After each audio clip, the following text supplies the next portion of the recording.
when they claimed innocence but accidentally exposed themselves. This is Chris Watts, a husband and father of two who was originally accused of killing his whole family. Something happened while he was in detention that completely shattered his world. In 2013, Chris purchased a house alongside his new wife. Over the years, they welcomed 2 children into their lives. However, in August of 2018, Chris made the difficult decision to prioritize his relationship with another woman named Nicole. This led to separation from his wife and children. The couple engaged in intense arguments for weeks until tensions reached a boiling point on August the 13th of 2018 and did what he was not supposed to do. Despite his actions, Chris displayed a shocking demeanor and proceeded to grant numerous interviews to various news channels. In these interviews, he desperately pleaded for his family's return, specifically addressing his daughter Celeste. He implored her, saying, "If you're out there, please come back. I need to see everybody again. This house feels empty without any of you here." However, following his failure on a simple lie detector test while in police custody, a grueling 8-hour-long interrogation commenced. Initially, Chris persisted in maintaining his innocence, emphasizing that he remained clueless about the whereabouts of his family.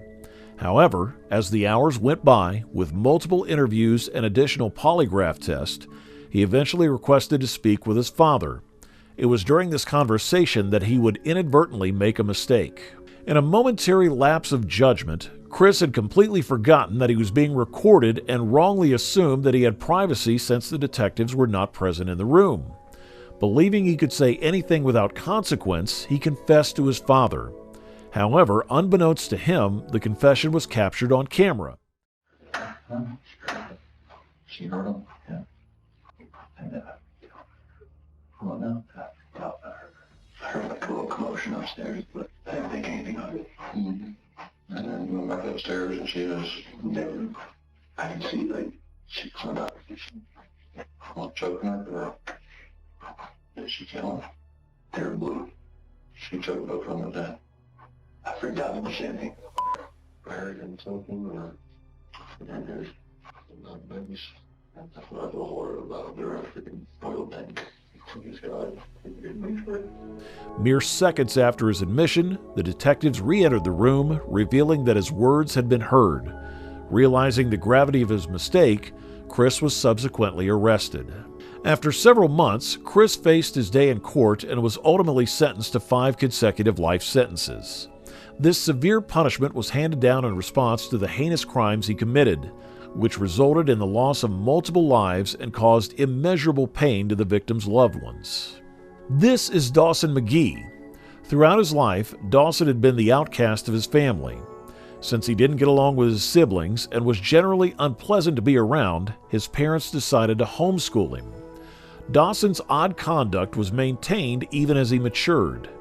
He became obsessed with Halloween masks and horror films, to the point he would dress up every night and pace ominously around his house in the dark. Dawson continued to live with his mother in 2008, despite her concerns about his conduct and manner, which only appeared to make things worse. Dawson's dismissive treatment of his mother, though, reached a boiling point when he approached his 20s. Faced with this continual disrespect, his mother made the painful choice to tell him that he needed to move out. This revelation enraged Dawson, increasing his hatred and disrespect. But what happened next? An unimaginable disaster occurred at 4:30 p.m. on Halloween in 2011. In a cold-blooded act of violence, Dawson stabbed his mother 10 times in the neck and body. A shocking 30 minutes later, Caitlin, Dawson's sister, attempted to call their mother but got no answer, prompting instant worry. Caitlin contacted the authorities the next day out of serious concern. After forcing their way into her room, the police found Kathleen dead within minutes of their arrival. Dawson was swiftly identified as the prime suspect and arrested the next day as a result of the mounting evidence against him. But soon the game turned upside down. Dawson was playing with the cops, and this is what happened in the interrogation room.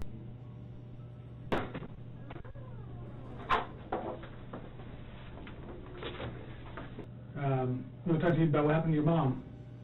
People called me and said something happened at home to Mom. They were very bad. Mm-hmm. What happened to my mom? Well, that's what I'm asking you. I'm supposed to have an attorney? You want to ask for an attorney? Yeah. Okay. As we can see in the video, Dawson quickly adopted a strange act, accompanied by abnormal hand gestures and slurred words as soon as he saw the detective entering the room. This rapid shift of conduct was recorded on the cameras that had been monitoring the entire time, unknown to him. The video evidence was sufficient for the jury to establish that Dawson was mentally sound and fully aware of his actions. As a result, he was found guilty and sentenced to 15 years in jail. Now this is Russell Jones. Russell was being investigated for the murder of Aaron Fryer, a father of 3 who was brutally beaten to death while sleeping. Russell appeared to create a good connection with the cops assigned to his case, despite his usual hatred for the police. While voicing his dissatisfaction with police enforcement in general, he drew a distinction, stating that the cops with whom he met were the good ones. He found them pleasant in his chats, and even referred to them as nice guys. Russell engaged in a nice conversation with the cops during the interview process, creating a relaxed atmosphere. Their exchanges were so friendly that the police went out of their way to provide him with food and beverages to keep him company during the investigation. Once Russell was alone with the camera, he changed in a big way. Suddenly, his demeanor changed into something strange and, for want of a better word, guilty. The contrast between his past pleasant meetings with the cops and his shift in front of the video was startling. Russell's actions and statements on tape demonstrated an odd and suspicious temperament, creating more suspicions about his possible involvement in the crime. Here's what he does. You're listening in on my conversations, aren't you? I don't care if you're fed or not. I can still twist your little mind. Don't piss me off. So, we can do this the nice way and we negotiate, or we can do it the hard way and I can release my bipolar. He even revealed the information about the case. The video of Russell's strange conduct during the police interview was crucial in the investigation and later judicial actions. However, because of the unique nature of his activities, assessing his mental condition proved to be a difficult challenge for the authorities. To determine whether he matched the standards for an insanity defense, a thorough investigation and expert views were necessary. Russell did not fulfill the legal criteria of insanity. It was found after thorough analysis. As a result, he was sentenced to 15 to 18 years in jail for his role in the crime. His accomplices, who were judged the primary criminals, were sentenced to 25 years in prison each.